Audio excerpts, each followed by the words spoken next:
رحمن يا رحمن ساعدني يا رحمن اشرح صدري قرآن املأ قلبي قرآن واسق حياتي قرآن رحمن يا رحمن ساعدني يا رحمن اشرح صدري قرآن املأ قلبي قرآن واسق حياتي. الحمد لله والشكر لله ولا حول ولا قوة إلا بالله. Kita semua bersyukur pada Allah Subhanahu wa Ta'ala. Malam hari ini kita diberikan kekuatan, diberikan semangat, diberikan azam untuk hadir bersama-sama. Kita dapat bertemu dengan para tokoh di kota Kendari ini, di Sulawesi Tenggara. Saya lihat ada dari pimpinan-pimpinan Ormas, pimpinan MUI, mungkin dari Muhammadiyah itu, bahkan para tokoh ulama. Jadi untuk jadi negara yang maju, nyatanya tidak cukup hanya kekayaan alam, skill, ilmu pengetahuan. Pertempuran kita itu dengan dunia internasional ya dengan skill, kemampuan memanage dengan bagus, itu kerja, disiplin. Nah itu kembali yang memberikan contoh siapa? Ya pemimpin-pemimpin. Ya pemimpin di negeri kita lewat partai politik. Ya, kalau partai politiknya juga, ya mudah-mudahan semakin sadarlah semuanya. Sadar bagaimana? Ya partai politik itu hadir untuk menyiapkan pemimpin. Berarti punya sistem kaderisasi yang bagus. Bukan hanya partai terus alih pemimpin, jual sana jual sini. Bukan partai, ini bukan dagangan. Partai politik siap untuk menyiapkan, kalau di level DPP disiapkan untuk jadi menteri, untuk jadi RI1, RI2. Level DPW disiapkan jadi gubernur, level DPP disiapkan untuk jadi bupati, kabupaten, wali kota. Kemudian di level DPC disiapkan untuk jadi camat dan seterusnya. Dan itu ada anggarannya. Contoh ketika saya ke Jerman, salah satu partai politik anggaran setahun 200 juta euro, Jerman. Dan partai tidak 40, hanya 45 partai aja. Jadi nggak ada urusan, you mau mimpin, kita awasi. Karena dia punya anggaran. Nggak boleh lagi partai politik terus cari proyek, cari ini, ngambil ini. Nggak boleh lagi. Awasi itu siapa yang mau mimpin. Assalamualaikum warahmatullahi wabarakatuh. Assalamualaikum. Sama-sama kita hormati Ustaz Salim Segatia. Sempat membersama kita dalam pertemuan yang berbahagia ini. Saya mengamati, artinya ide-ide yang disampaikan tadi sudah luar biasa. Memang kita harus menjadi imam. Umat Islam ini harus menjadi imam dunia. Dan itu potensi benar ada di negara kita. Cuma memang kendalanya, tantangannya tidaklah mudah, karena di dalam internal kita sendiri, baik sebagai bangsa maupun sebagai umat, itu masih banyak pekerjaan rumah yang harus kita selesaikan. Saya sepakat bahwa di dalam konstelasi perpolitikan nasional sekarang ini, satu-satunya memang partai yang kita harapkan bisa menjadi penyeimbang, bukan bisa, belum menjadi penyeimbang di dalam demokrasi. Kalau itu ya katakan apa namanya, koalisi dengan lawannya, oposisi ya. Istilah yang disepakati adalah partai penyeimbang, dan saya sepakat dengan status sebagai penyeimbang ini menambah bonus kredibilitas dari pemerintah sebagai penguasa. Persoalannya sekarang demokrasi yang memang kita diajari dari dulu, mereka yang belajar politik, selalu dikatakan demokrasi is the ultimate goal of living together. Saya kira kita sepakat itu bahwa demokrasi itu adalah tujuan terakhir dalam kehidupan bersama. Cuma syaratnya ada dua. Para elemen-elemennya itu berdemokrasi ini harus cerdas dalam dua hal. Pertama, cerdas secara moral, dan tentu saja cerdas secara intelektual. Ikhwan baik dari Ketua DPW Wahda Islamiyah.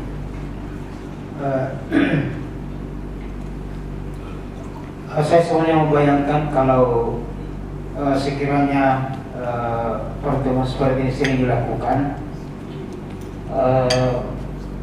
terutama menjelang suksesi, apakah presiden atau DPR dan seterusnya, karena salah satu kelemahan kita adalah kita sangat mudah dibelah.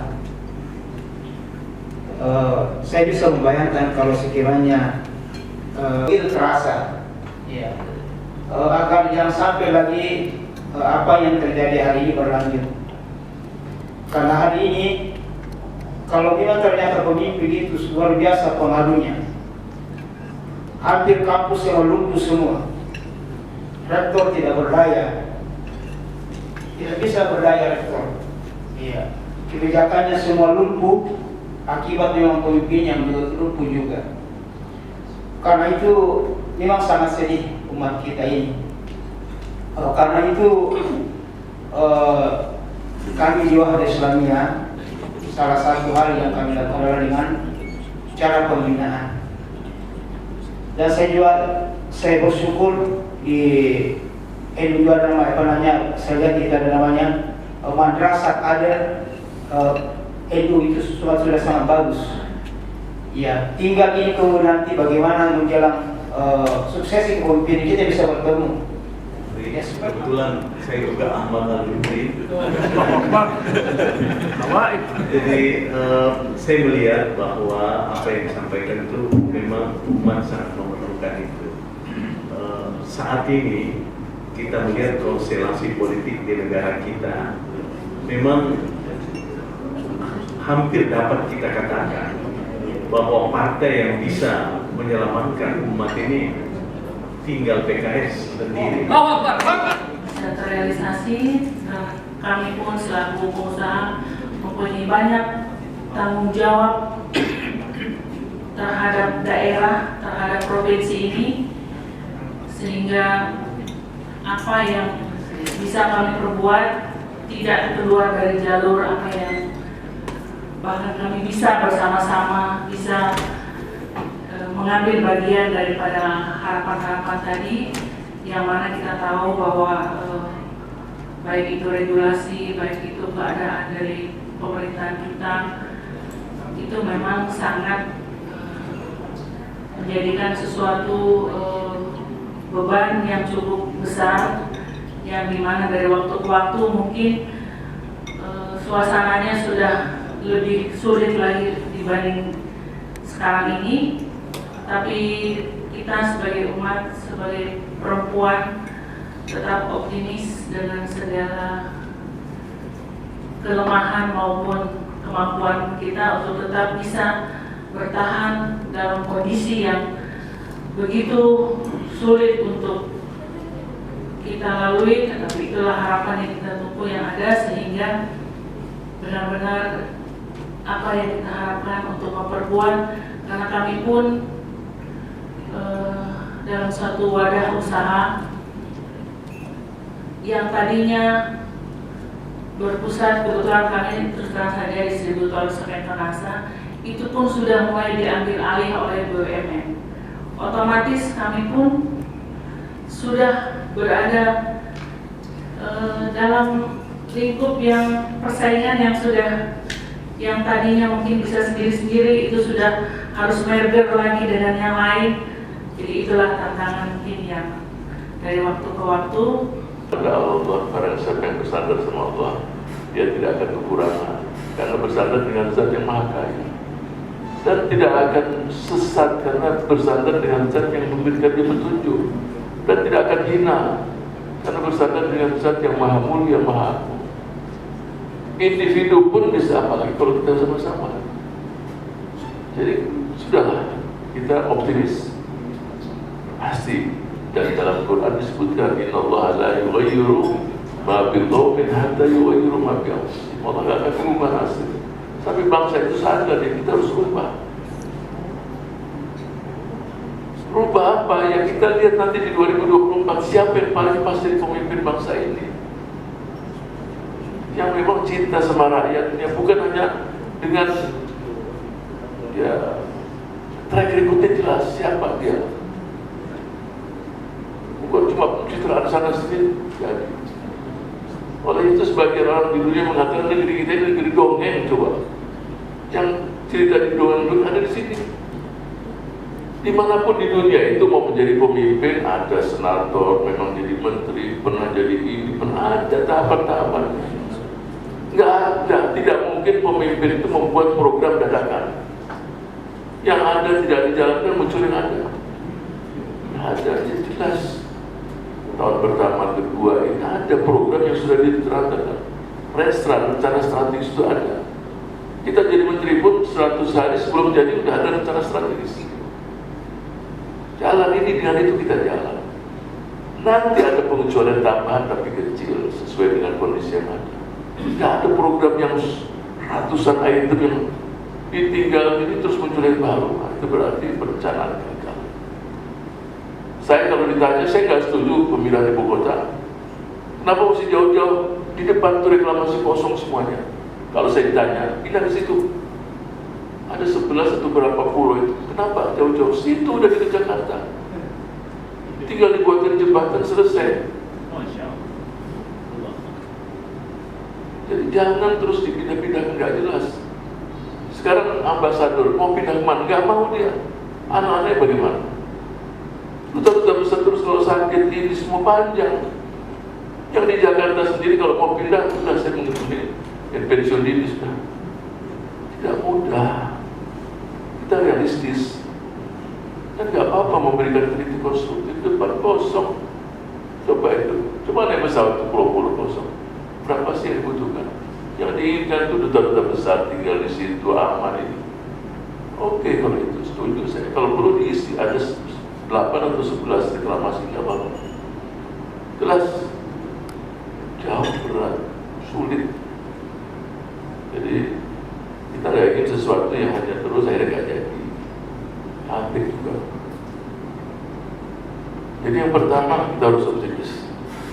Dan Rasul Sallallahu Alaihi Wasallam dengan umatnya optimis, itu diajarkan.